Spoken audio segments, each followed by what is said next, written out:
Hey guys, and welcome to another brand new video. In this video, we're going to be going over what's going to be happening next when it comes to the FTX. Now, I just want to first of all say my heart goes out to everyone who's affected by this one.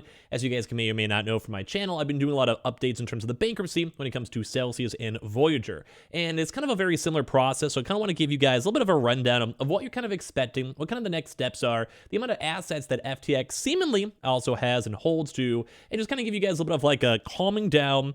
This is a really bad situation. I'm sure a lot of you guys that might be watching this in the future may also have assets on either FTX US or FTX International. And the one thing a lot of folks usually keep on saying on the whole crypto sphere is you won't get any money back. You will. We're going to talk about this, talk about information, talk about next steps and what you should be doing. And as well, if you guys want to, you guys can totally subscribe if you guys want to. I have been covering up a lot of this bankruptcy news for the crypto sphere, so I'm not sure why this is my random niche, but I'm just affected by Celsius, so I'll try my best to help out any FTX users. If you guys want to subscribe, I'll try my best to keep you guys in the loop as more information keeps on coming on out. So as you guys may or may not have heard, sadly, and very unfortunately, FTX has officially filed for bankruptcy. At this point, there's around, I think, 177 different types of assets. They're all floating around too when it comes to what they invested into and all their like kind of shell companies or side companies, like things like say Blockfolio, Ledger, or like FTX into FTX US, stuff like that.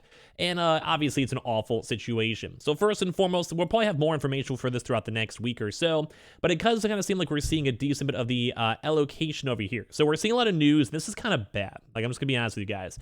We're seeing the Bitcoin magazine. This is, to kind of reiterate, we'll find more information very soon because as they enter into bankruptcy, they have to kind of give their financial statements. They have to talk about what they actually own. They want to like kind of basically talk about what the creditors can get, and we'll talk about that a little bit more. But as of right now, they're seemingly only having 10% of FTX's $8.8 billion in customer funds basically being backed by liquid assets, which is horrendous. That basically means, like, let's say, this is just the only initial things. Like, this might be a hard thing to hear, but it seems like you might only get, let's say, you have $100,000 in the platform, you may only get $10,000 back. Now, in bankruptcy, a lot of people are usually more doom and gloom, although with a lot of these crypto companies, they do have assets in various different things, such as real estate. I know FTX has a lot of investments in other crypto companies, so that number will probably be quite a bit higher than 10%. And also, if they ever go do a Chapter 11, which I think they are planning on, that also kind of has a chance for either a reorganization or as well another company to step in and maybe say, we'll buy all the assets that are usually worth 15%,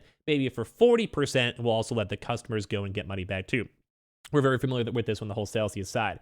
Now, once again, this is all rumors. They'll have, so kind of, let's talk about the next steps.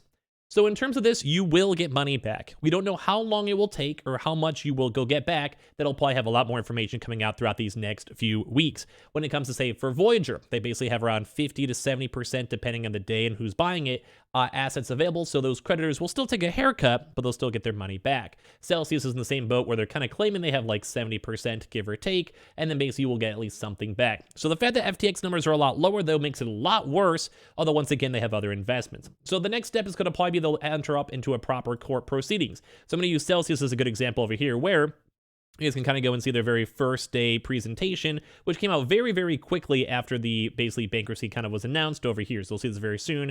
And the big examples they kind of gave out for Celsius, and we'll be assuming FTX will be the same thing because Voyager did this as well. They'll have just the overall lists and assets and liabilities. So we're kind of hearing these rumors as we saw over here where they have maybe $8.8 billion in liabilities, but at the same time, they'll probably have a chance to be more proper and be like, yeah, we have, let's say, some Bitcoin minings, or let's say we have $1 billion in investments, or hey, we have $3 billion in crypto, and then you guys can kind of go and see. So a good example over here is that, like, say for this, there is a $4.3 billion deal over here for assets and a $5.5 billion in liabilities. So I'll have probably a similar chart like this, and they'll go be public. All court documents on the docket are always going public too, and I believe the bankruptcy court is, I believe, also in the United States as well, in Detroit. So basically what happens is you'll have all this different type of stuff, and they'll be like, hey, here's your agenda, here's what's going on, and you can basically go and track everything publicly in case you would like. So the very first thing is that they will declare bankruptcy. Right now it does seem confirmed that FTX is bankrupt and is insolvent. No matter what you say or what you hear, that does seem like that's all confirmed as of this second. So then, as I mentioned, they'll have to go and file their initial statement and basically talk about what's going on, what happened. So for Celsius, they had like the 80-page write-up of, hey, we had like liquid funds, we messed up, we over gambled, we over leveraged, we kind of put too much in DeFi, we had a lot of DeFi cuts, the free withdrawals took out $10 million a month, whatever it might be, and then basically have the same similar information with FTX, where they'll talk about like the market manipulation or the Alameda, et cetera, et cetera. Now, as well, that basically means that all this stuff will be belonging to creditors. So, literally, at this point, shareholders, so anyone who bought stock or had equity investments in FTX, they own absolutely zero. So, basically, look at Sam Bankman.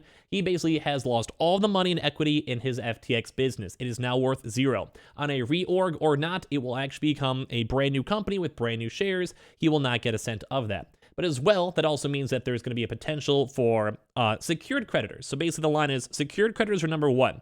So that basically means, like, let's say FTX loaned $100 million to say BlockFi. That means that BlockFi will be paid out first instead of everyone else. So like those really proper contracts and big business deals and proper loans, etc., those will be secured loans. That's bad for people watching that are probably retail.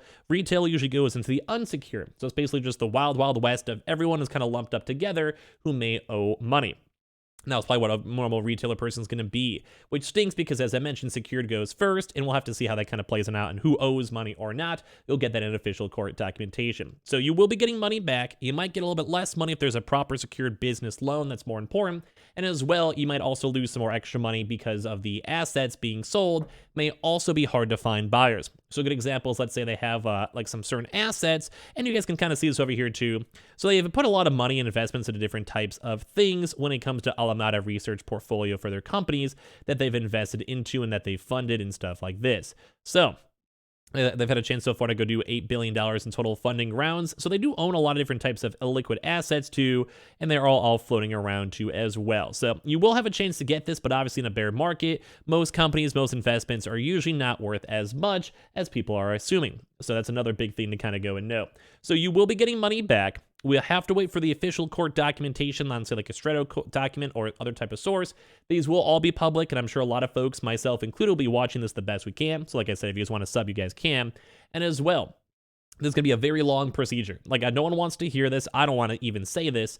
But in terms of Celsius, we've been in this for months with not much progress being made. Voyager was almost getting out, but because they were being bought out by FTX, they now have a brand new bidding date of March 31st. So it does kind of seem like a lot of this stuff is not going as well and definitely takes a little while longer to go make happen. So it's not a fun thing to go and see. But it will be locked up for a while. FTX case might go a little bit longer just because there's like 150-ish subsidiaries, while some places like Celsius only had a few. And same with like Voyager, there wasn't that many subsidiaries tied on in. Now, when it does come with sales too as well, there is also potential for other big businesses to maybe buy out the user base, which does have a lot of merit too as well. So just keep that in mind. You also might get a little extra money back from that. But a lot of this information we're having a chance to go and see on here is not good. Like, obviously the assets to liability ratio is very, very low. And also the money owed is very, very low. The laws being broken also are not good.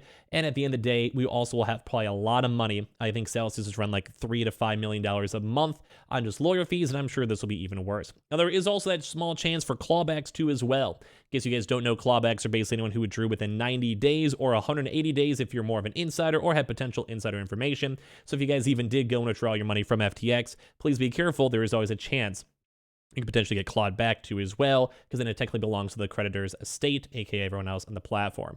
And it's not a fun experience. So just this next few weeks, wait for the bankruptcy to start up here. You'll have a chance to go and see more information, and we'll probably have a docket that has all the information over here, as you guys can probably go and see. So make sure you guys are subscribed with the notifications on as well for the brand new, just I guess, information going on. I'm so sorry this happened to you guys. I've been involved in like BlockFi, Voyager, and Celsius myself, so it's just the normal rodeo for me. If you guys want to subscribe and find out for more information, you guys totally can, and I appreciate you guys all so much for being here, and I'm very sorry to hear and announce this in the first place, so we'll keep you guys updated the best we can.